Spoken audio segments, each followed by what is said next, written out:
Hi everyone, it's Annalise.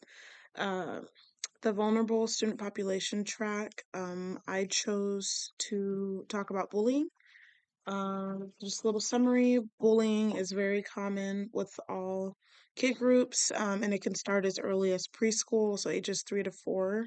It increases during the elementary years, and then it peaks during middle school, and then it kind of decreases in frequency in high school. But also with high school comes cyberbullying, and we're in a very technological age, so that is something that we see a lot more is more cyberbullying in high school and probably in middle school as well. There are signs that your child is being bullied. Um, a child or your child, and some of the signs are sudden change in their behavior. They're either more sad or more angry or withdrawn, and missing of physical things like lunch money, books, personal belongings. So things you sent them to school with and they're not coming back with them and making excuses for them. You can kind of pick up on that as a parent and changing changes in their sleep habits, loss of appetite, loss of friends, so different friend groups. Maybe they're not sleeping as much or they're sleeping more, loss of appetite, coming home not hungry, things like that. And older kids are more affected by cyberbullying, kind of what I said before.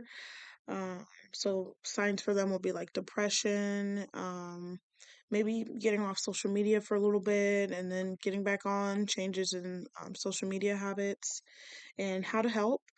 Talking to your kids about their day, whether it was good or bad, and just asking them questions. I know with like elementary and middle school, you can ask questions like, "Oh, who did you hang out with at lunch?" or "Did something bad happen today? Let's talk about it."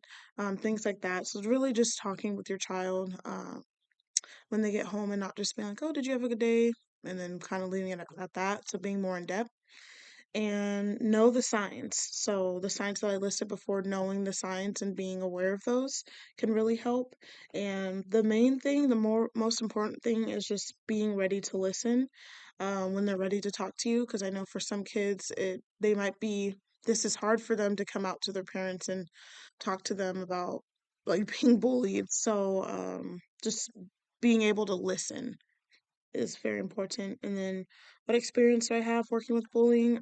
So growing up as a black girl, I went to a predominantly white school, and I had a few experiences where I was targeted because of my skin color, and because I had braids sometimes, and of course, they weren't used to that, so I got made fun of because of that, and kind of picked on. And these experiences happened to me during my sixth grade year.